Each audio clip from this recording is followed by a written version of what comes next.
my hands.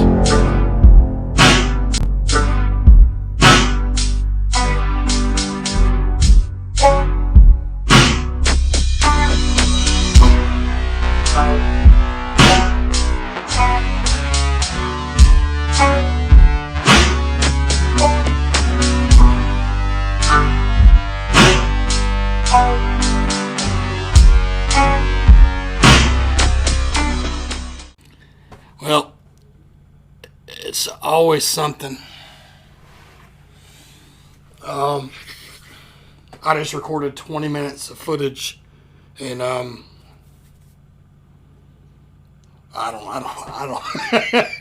don't know. It didn't record any of it as far as I know. Whatever. Well, I guess it was a nice trial run. Let's go ahead and do the real one, I guess. This video is going to pertain to roughly how to lose fat. This video is a shout out to Zach McKnight. He's the one who wanted me to make this video.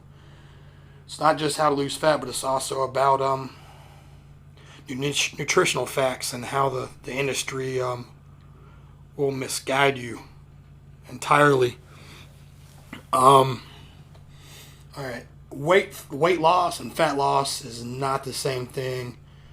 Yes, you lose fat, you're going to lose weight, but just because you're losing weight doesn't mean you're losing fat. Don't listen to the scale. There are many. I mean, yeah, you can do rope and choke, or you can do bioelectrical impedance. You can do DEXA scans, caliper tests. But in my opinion, your best bet's going to be the mirror. Don't listen to the scale. The scale is going to piss you off, upset you, and it's going to misdirect you. Don't. I wouldn't. Definitely when it comes to weight loss, I wouldn't let it. I wouldn't go by the scale. Go by the mirror. I'm telling you. I know you're going to still step on the scale, but the mirror is much more important. I promise you. When losing weight, you're going to want to up your water consumption significantly. A lot of people think whenever they start drinking a lot of water, they're going to retain this water, they're going to get water weight, and that's a myth. Whenever you start supplying your body with a regular amount of water, like say you're taking a couple sips every couple minutes, or you're drinking 16 ounces every 30 minutes or every hour or something. I don't know what normal people drink. I can drink 32 ounces like right away, and then drink 32 ounces again in like an hour. But whenever you're constantly drinking this water, your body's not going to want to hold on to it because it knows it's going to be able to get more. So it's like a bear getting ready for hibernation for the winter. It's not the best analogy. Your body's not going to want to hold on to it because you're constantly getting an excess supply, an excess consumption of it. I'm not a scientist or anything. This is all anecdotal. This is all from Jim Bro science, from different studies, different things that I've read. I'm not a doctor. Before you start any weight loss, any regimen, blah, blah, blah, get with your doctor first. I'm nobody. I just enjoy reading up on this stuff and talking about it, even if it's not true. But you're going to keep your water consumption up. It's a lot easier to be able to lose fat if you keep your water consumption up. You want to keep your fat cells hydrated. You want to keep all your toxins, everything flushed out. Carbs, protein, and fat. Carbs and protein are 4 calories per gram, and fat is 9 calories per gram. A lot of people think it's going to be the best option to lower your fat, to be able to lower your caloric intake, which is true. It really is, but it's not the best option in my opinion. You need fat for your natural hormonal homeostasis. You need fat for cell division. You need fat for skin, hair, nails, healthy brain function, for muscle growth. It's essential. Carbohydrates glycogen is not essential. Your body will actually, if you completely stop taking in sugar or carbohydrates, your body will actually convert branched chain amino acids or protein molecules in your body via gluconeogenesis into glycogen, into sugar as a fuel source as needed. So you don't even need sugar or carbohydrates to even survive. It's not essential. But it is an inefficient process, and it does take a little bit more energy. But that's one of the reasons why Atkins, keto, paleo, a lot of them diets work so well. It's not so much that your body gets into a fat burning mode. Yeah, that's what they say, but it's ultimately because calories in, calories out. You can't argue with laws of thermodynamics. It's like if you put a gallon of gas in your car and your car only gets 10 miles a gallon, you know you're only going to be able to make approximately 10 miles. You're not going to be able to make it farther than that. Once you make 10 miles, you're out. You know what I'm saying? It takes 3,300 calories per pound of fat, so you're not going to want to cut 3,300 calories a day because that might not even be your basal metabolic requirement. So you might have to. Everything should be baby steps. Like maybe say 100 calories per day. A lot of people, whenever they start regimens, they want to play all their cards at once. Let's go ahead and let's get on this hardcore diet that I'm not going to stick to, because a lot of these trendy diets, they're not something that you're going to live off for the rest of your life to begin with. They're just, a shotgun diet, something to be able to do that happens real quick, something that helps real quick, but you're going to have the equal and opposite other effect. A lot of people, whenever they start getting on a diet, they think they're going to start eating salads because that's what they need to do.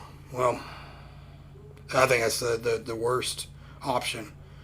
Yeah, you can find different studies going any which way. Analysis is going either way. But I watched a video where they got a couple different contestants to come in and say, okay, I want you to make a salad like how you would make a good, healthy salad. Well, they start out like a 50 calories and leaves, some croutons, there's another 120 calories. And they start adding the ranch dressing or the olive oil or oil in general, oil and vinegar. A couple thousand calories easily. A lot of people, I think it worked out to be about 1 to 2 Big Macs equivalent for that salad. Now, I personally would rather eat 1 to 2 Big Macs than that salad. One, it's going to taste a little better, but it's also been more satiating. It's going to keep me fuller longer. Salad's going to piss me off in about 45 minutes. Again, everything should be, all your cards should be played a little bit at a time, because you play all your cards at once, you're going to have nothing to play later on. Yeah, some people might look at me or look at my my social media page and say, well, you never got under 14%. Yeah, that's a fact, because I've never had the drive to. Yeah, I was going to compete in a bodybuilding competition this year, but the gym's closed, the coronavirus happened, and I wasn't able to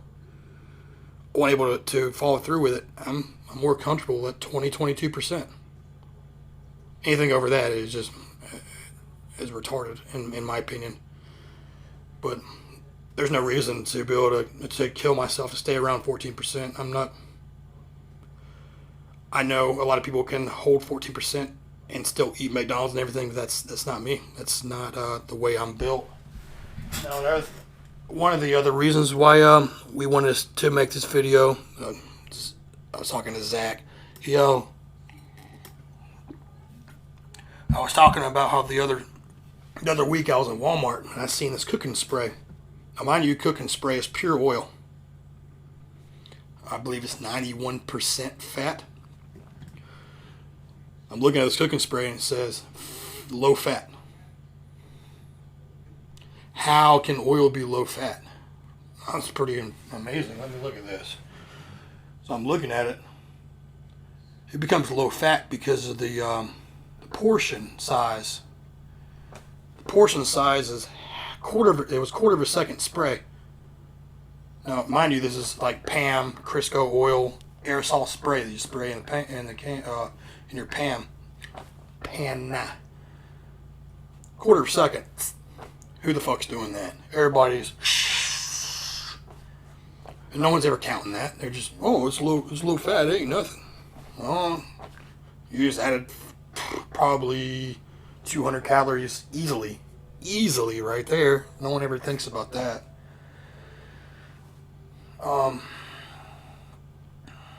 Another thing I probably kind of touched on a little bit. When everybody wants to start losing weight, first thing they want to do is they want to start doing cardio.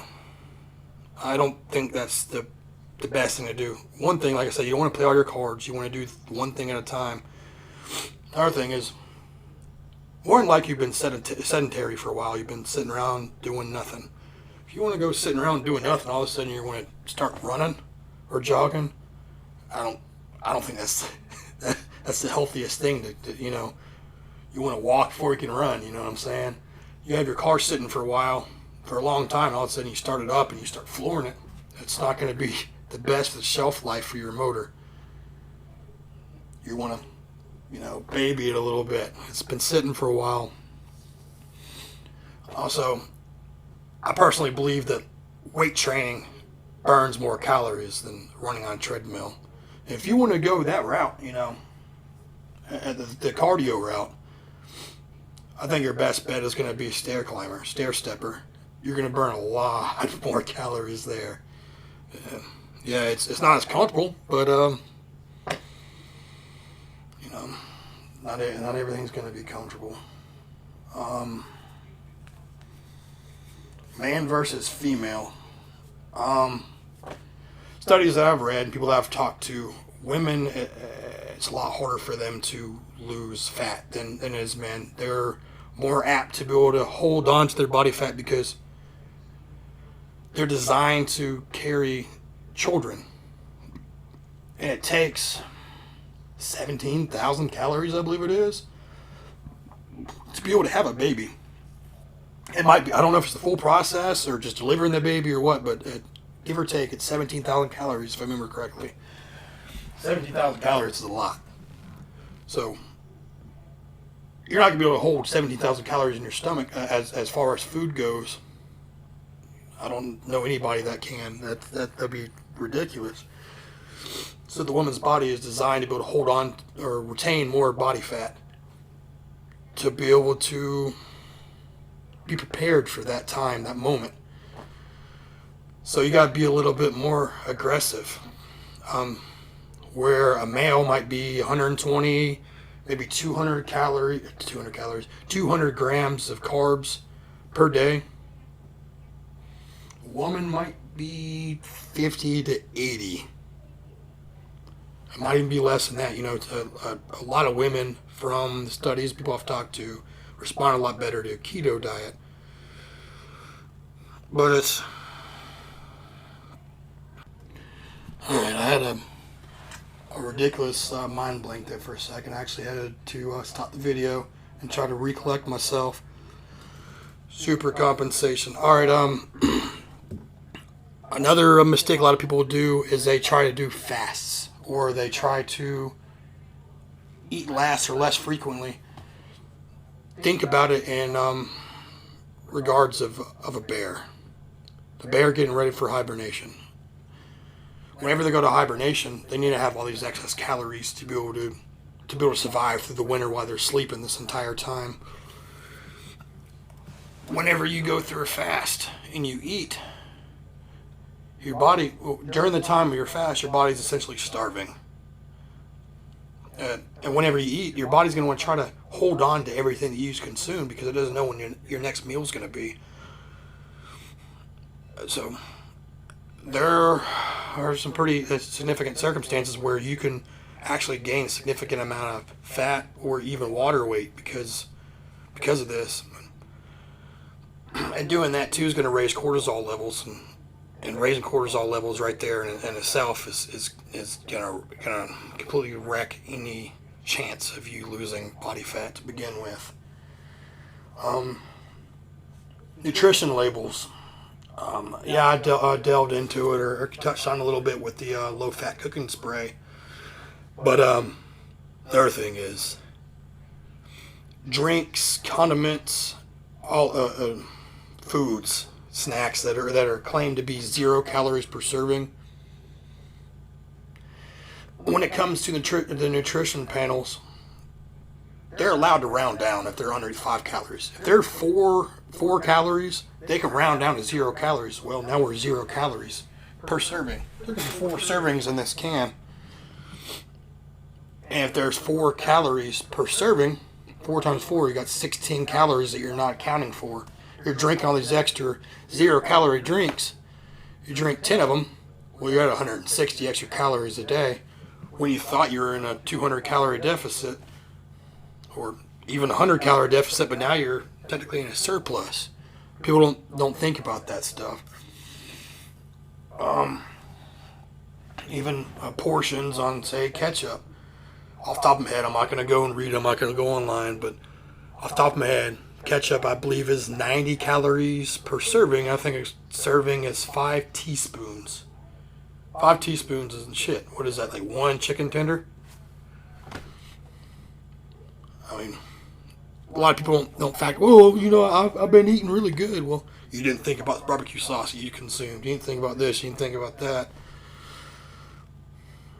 Another thing, a lot of people start trying to, there are cleaner carbohydrates, but you want to start looking at your glycogen index, glycemic index. You have your higher glycemic index foods. Your simple sugars, obviously, your refined sugars. And then you have your white rice, white bread, potatoes, grits, your starchy vegetables like that. Or you have your lower glycemic index carbohydrates like your oats, your granolas, your yams, sweet potatoes, wheats. That's going to cause a lower insulin spike. Insulin spike is going to cause you to, it's going to be at a higher risk of gaining body fat. Insulin is a fat storage hormone. You get those insulin spikes, your body is going to be more apt to start storing this body fat. You don't want that. That's why another reason why Atkins, paleo, keto, they work so well because, you don't get these insulin spikes. And you also don't get these cravings for glycogen because you're not taking it in excess like you used to, and your body's taking these extra branched chain amino acids, this extra protein, and breaking it down via gluconeogenesis to be able to convert that protein or that branched chain amino acid molecule into glycogen as needed for fuel. Glycogen, sugar, carbohydrates. It's a fuel source. It's not an essential. It's not an essential macronutrient, micronutrient. It's not something that's needed for everyday basis. Your body will create it as needed. Now, fat and protein, that's something that you need. You can die from having a low or zero fat or zero protein diet. I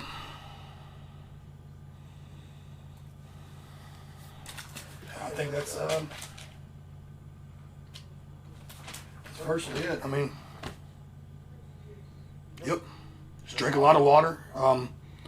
Listen to the mirror. Don't listen to the scale. Watch your condiments. Don't weigh all your food. You can. Obviously, you're going to be able to know exactly what your intake is. But whenever you start getting a little bit too crazy like that, you can start feeling like you're imprisoned.